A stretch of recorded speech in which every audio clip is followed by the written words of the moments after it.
Hello, कैसे हैं आप सभी। आई होप आप बहुत बहुत अच्छे से होंगे। तो जी हो गई है एक नई सुबह और कर दिया मैंने एक प्यारे जैसे व्लॉग की शुरुआत। आज के मेरे व्लॉग की शुरुआत हो रही है मॉर्निंग टाइम। अगर मैं बोलूँ तो 3 बजे का रात का टाइम है, 3 या सवा 3 बजे के करीब का ही टाइम होगा। इस टाइम हस्बैंड जी को अचानक से आया इतना तेज़ फीवर को कि इनको ना एकदम से बिल्कुल कपकपी छूटी और पसीना, और उनकी आईज़ को देखकर इतना डर लगा मेरे को, बिल्कुल रेड रेड कलर की हो गई थी।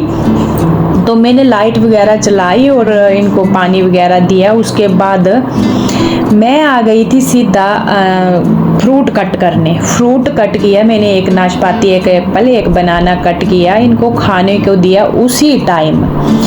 और ये तो बोल रहे थे कि सुबह मैं चले जाऊंगा डॉक्टर के पास, पर मैंने रखी होती है दवाई जो होती है ना, पैरासीटामोल जो होती है फीवर के लिए, वो मैंने ज़रूर घर के अंदर रखी होती है। जैसे पिछले भी मैंने आपको बताया था मेरे को भी फीवर आया था, तो मैंने इनको फ्रूट दिया खाने का और उसके पीछे दे दी दवाई।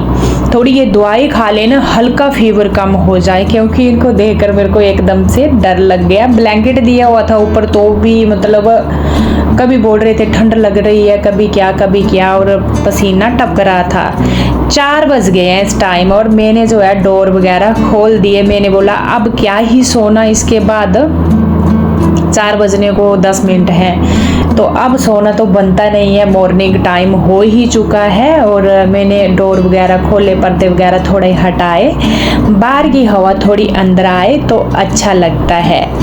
यहाँ पर जो है ना बालकनी में जाकर मैंने देखा, बिल्कुल शांति और सुकून होता है इसी टाइम होता है। अगर शहरों की अगर मैं बात करूँ, ज़्यादातर गाँव में तो खैर शांति ही होती है, बिल्कुल शांत माहौल, पर शहरों में ये वाला टाइम बिल्कुल सुकून वाला होता है। बाहर बालकनी में मैंने 5-10 मिनट स्पेंड किए, उसके बाद आ गई हूँ अंदर।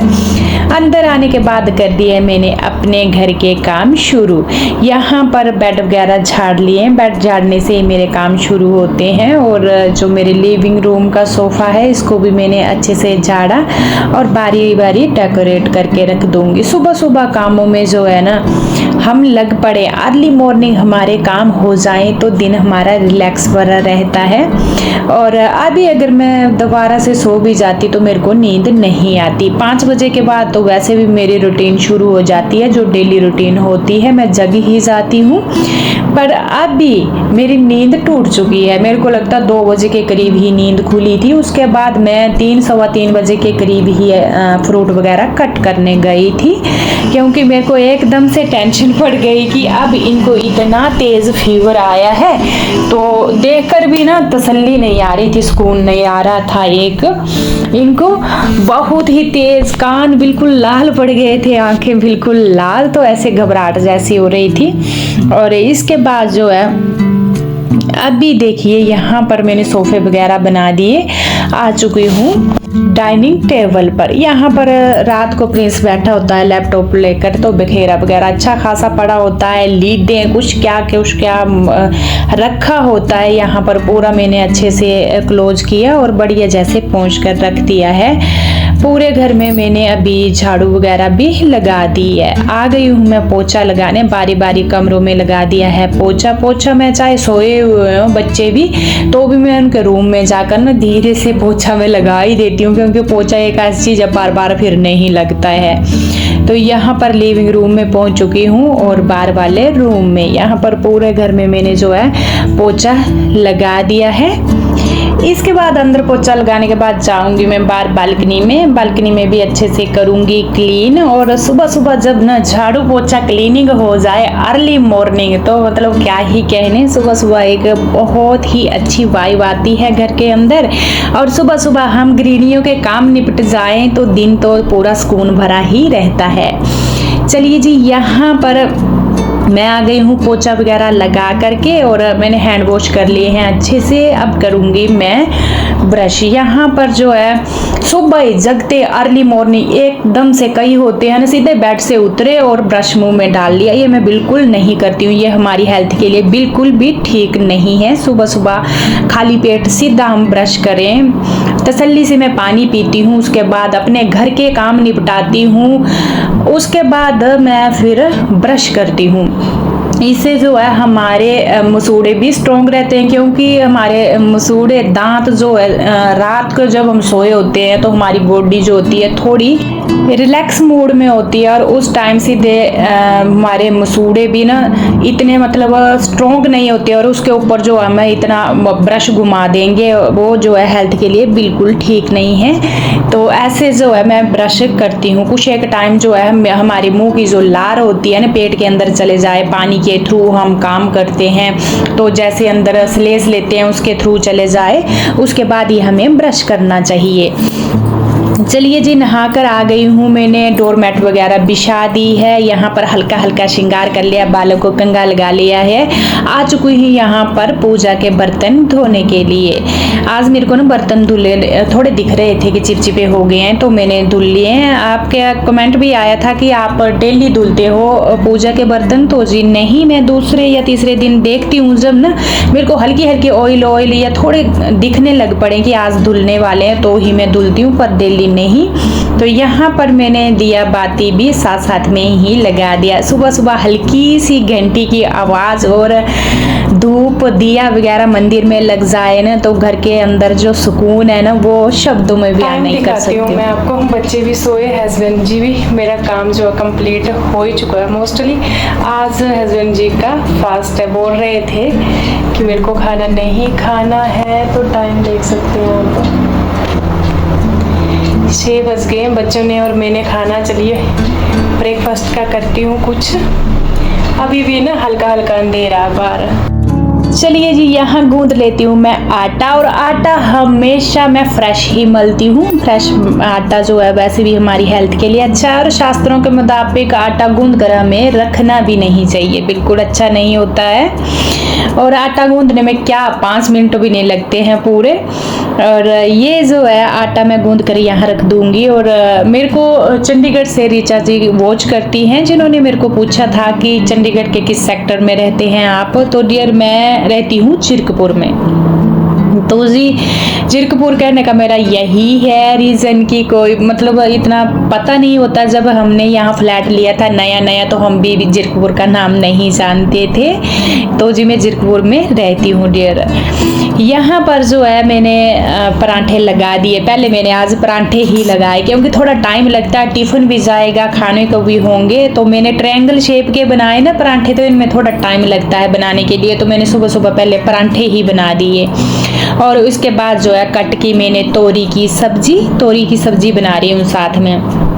लंच बॉक्स जाना है तो लंच बॉक्स ना वहाँ जाकर जो सिंपल परांठा होता है वो सूख जाता है। अगर स्टफिंग वाला हो, जैसे आलू की स्टफिंग है या किसी भी चीज़ की, तो अचार के साथ या दही के साथ चल पड़ता है। पर जब सिंपल परांठा हो तो उसके साथ तो सब्जी चाहिए ही चाहिए। और बच्चों का ये रहता है कि अर्ली मॉर्निंग ब्रेकफास्ट में भूख भी नहीं होती है। यहाँ दिक्षु कुछ दिखा रहा था मेरे को मोबाइल में कि मम्मा देखो यहाँ पर। तो अर्ली मॉर्निंग बच्चों का यह होता है कि निकलना भी होता है इनको जल्दी और भूख नहीं होती है, तो लंच बॉक्स थोड़ा अच्छा जाए तो बच्चे तसल्ली से खा लें। यहाँ पर मैंने लगा दिया है लंच बॉक्स। और दूसरा जो है बच्चों को खाना भी दे दिया था खाने को। यहाँ पर मैं लगा रही हूँ अपने लिए और साथ में हस्बैंड जी के लिए। अपने लिए मैंने चाय बनाई है 1 ही कप, और हस्बैंड जी को मैंने ज़बरदस्ती खाना खिला दिया क्योंकि ये मंगलवार का व्रत लेते हैं। ये जो मेरा व्लॉग है मंगलवार का है, तो मेरे को बोल रहे थे मेरा व्रत है। मैंने बोला व्रत नहीं लेना, भगवान जी कभी नहीं बोलते कि आपकी तबीयत खराब है आप व्रत ले लो, तो एक दिन आप छोड़ सकते हैं। यहाँ पर मैंने सिंपल 2 चपाती इनके लिए बनाई और तोरी की सब्जी दी। चाय मैंने इनको बिल्कुल नहीं दी, बस यही दिया इनको ब्रेकफास्ट में, तो इन्होंने हल्का हल्का ये ब्रेकफास्ट कर ली थी। यहाँ पर मैंने जो है बर्तन इकट्ठे कर लिए और अब धुलूंगी मैं पूरे बर्तन। सुबह सुबह जो है बर्तनों की क्लीनिंग हो जाए तभी ना, जब बर्तन हमारे घर में नहीं होंगे ना तो हमारा किचन जो है बिल्कुल मतलब बढ़िया लगेगा, चमचमाता। अगर किचन को आप जितना मर्जी चमका लो, बर्तन भरे पड़े हैं ना तो बिल्कुल भी अच्छा नहीं लगता। तो सबसे पहले काम क्लीनिंग का मेरा बर्तनों का ही रहता है। इसके बाद जो है बेसिक सिंक को भी मैंने अच्छे से मल लिया, टैब वगैरह मल लिए हैं। ये तो डेली का काम है, जब मैं बर्तन धुलती हूँ उसके बाद टैब वगैरह जरूर धुलती हूँ। चिमनी के ऊपर भी मैंने ना हल्का हल्का पोछा घुमा दिया। ये जो चिमनी है इसके ऊपर भी मैं डेली पोछा घुमाती हूँ। और गैस स्टोव के पीछे जो टाइल है इसके ऊपर भी, और शेल्फ काउंटर इसके ऊपर, सभी के ऊपर पोछा जो है मैं घुमाती हूँ। कुछ एक टाइम लगता है पर मैं पोछे को बार बार धोकर लाती हूँ। और मैंने 2 पोछे रखे हुए हैं, एक को जो गंदगी वाला है ना पहले लगाऊंगी, और जो मेरा दूसरे वाला है उसको मैं अच्छे से निचोड़ कर सुखाने के लिए लगाऊंगी। इससे जो है थोड़ी हाइजीनिक मेंटेन रहती है। और यहाँ पर शीटें लगती है जब भी हम किचन में काम करते हैं, तो इसको भी मैं डेली जब मेरा किचन का काम खत्म होता है तो मैं क्लीन करती हूँ। दूध गर्म करके रख दिया, इसके ऊपर दे दी है जाली। और जब मैं काम कर रही थी ना सुबह झाड़ू पोछा, तो यहाँ हस्बैंड जी सोए थे, तो ये बेड मेरा रह गया था। मैं सीधी जब किचन में आई थी ना उसके बाद तो रूम में गई नहीं हूँ। अभी पूरा किचन क्लीन करके, किचन का काम फिनिश करके, बच्चों को यूनिवर्सिटी भेज करके, खुद खाना खा करके अभी मैं रूम में आई हूँ। तो देखा तो जी यहाँ पर बिखेरा पड़ा हुआ है। और इस टाइम मैंने ना कपड़े लगा दिए थे धोने के लिए। कपड़े मतलब लगा नहीं, भिगो दिए थे सर्फ में, एक एक ही सूट था। और उसके बाद यहाँ पर आ गई हूँ बच्चों का रूम भी झाड़ने, बेड वगैरह झाड़ने, अच्छे से डेकोरेट कर देंगे। जब तक ना घर के अंदर बेड डेकोरेट ना हो तो पूरा घर जो है ना ऐसे लगता है कि कुछ अच्छा नहीं लगता है। जब बेड डेकोरेट हो जाए तो घर भी डेकोरेट लगता है। तो बच्चों का रूम भी मैंने बढ़िया जैसे बना दिया है। यहाँ पर पर्दा भी खोल दिया, पर्दा भी वैसा का वैसा। ये सुबह बच्चे जगते हैं ना फिर नहीं देखते हैं, बस उनको जाने की जल्दी लगी होती है। और टाइम हुआ है इस टाइम 9:30 बजे, 9:30 बजे का टाइम है। तो मेरे घर के काम जो है पूरे फिनिश हो चुके हैं। कपड़े भी मैंने धो ही दिए। जब मैंने आपको टाइम दिखाया था ना तो उस टाइम मेरे कपड़े धुल चुके थे। मैं बाहर कपड़े डालने के लिए आ रही थी बस, तभी मैंने सोचा मैं आपको टाइम दिखा लूँ यहाँ पर। तो कपड़े यहाँ पर डाल दिए हैं मैंने सूखने। बस एक एक सूट ही है जो उतारा था। हस्बैंड जी के भी मैंने बोला उतार दो आप इनको। रात को जब इन्होंने दवाई खाई इतना पसीना छूटा, अभी भी दोबारा से फिर से इनको दवाई दी, दोबारा फिर ये सो गए हैं। और बॉडी पेन हो रहा है बोल रहे हैं बहुत सारा, पर ये फीवर होता है 2-3 दिन तो ये लेता ही है, और इसमें बॉडी पेन तो होती ही है। तो दोबारा फिर दवाई खाकर ये सो गए हैं। यहाँ पर मेरे काम खत्म हो चुके हैं। चलिए जी, इसी के साथ ही इस ब्लॉग को करूँगी मैं यहीं पर एंड। आई होप आपको मेरा ये ब्लॉग पसंद आया हो तो एक प्यारा जैसा लाइक और कमेंट जरूर करें। जिन्होंने मेरे चैनल पर नया विजिट किया है सब्सक्राइब भी करें। मैं मिलूंगी आपसे कल यानी नेक्स्ट डे नेक्स्ट ब्लॉग के साथ। तब तक के लिए राम राम। अपना और अपनों का ख्याल रखना बिल्कुल ना भूलें।